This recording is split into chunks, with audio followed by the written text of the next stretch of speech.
The streetlights flickered ominously, casting jagged shadows over the cold pavement. Screams pierced the night air. A gunshot rang out. A young black woman collapsed on the ground, blood pouring from her abdomen, staining her denim shirt. Her eyes fluttered, her mouth gasped for air. A white officer, face flushed and fists trembling, stood with a smoking pistol in his hand, his stance unshaken as if he'd just swatted a fly. Before we continue, if you are watching our video for the first time, you're highly welcome to ELLIOT Stories. Please bless and support us by hitting that subscribe button. Turn on your notification bell to get notified for more edifying stories coming your way tomorrow and never to miss any. Share to friends who love stories filled with twists and morals, and to your loved ones who loves respect and justice no matter the cost. Where are you watching from? Please tell us in the comments. We love seeing how far our story travels.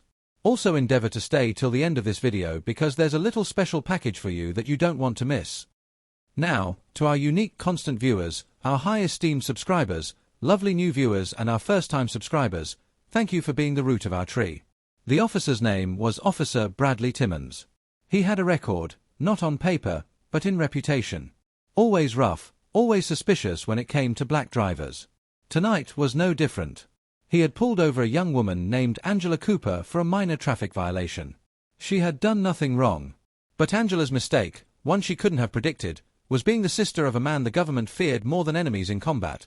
Commander Damien Cooper, one of Delta Force's most decorated and lethal operatives, currently on classified leave in the same city. Angela's phone had dialed out just before the bullet hit her.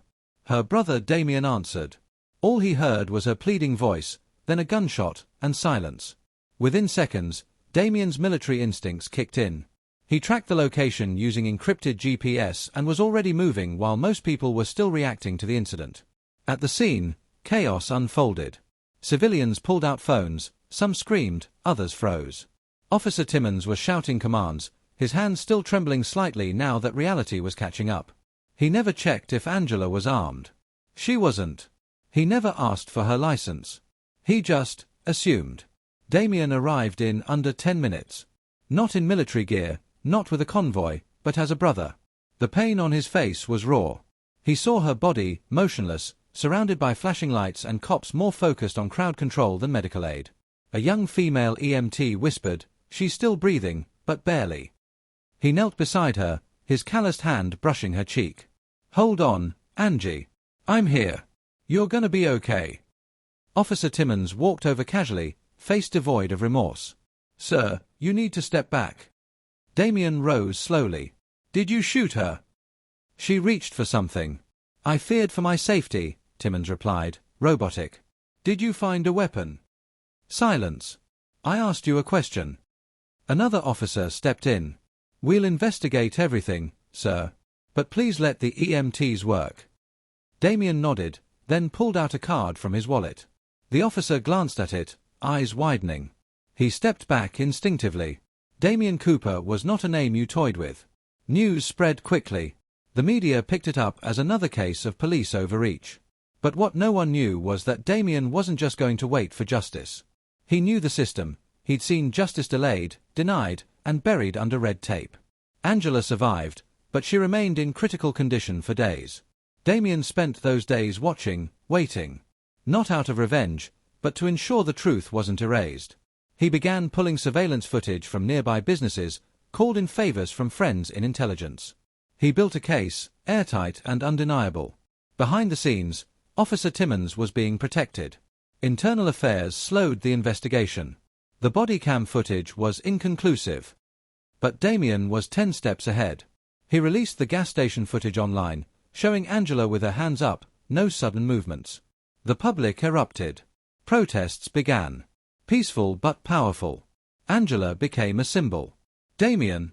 He became the silent shadow behind the movement. Then came the courtroom. The trial was tense. Timmons' defense team painted a picture of fear, of perceived threat.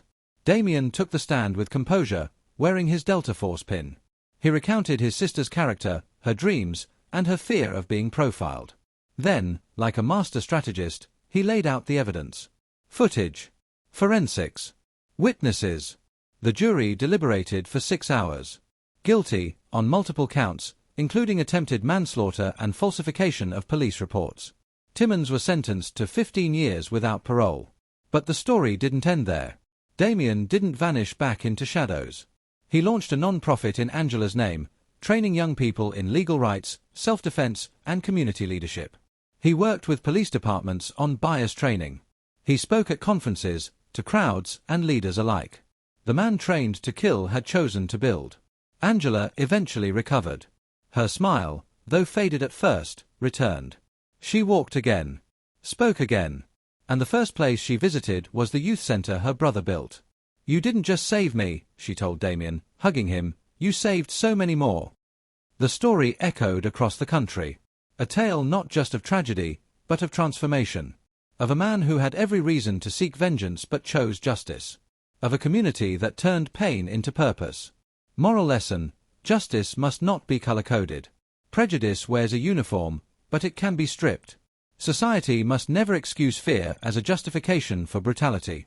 Accountability is not anti-police, it's pro-humanity. This story was humbly crafted and brought to you by ELLIOT Stories. Catch you on the next one. ELLIOT Stories appreciates you all.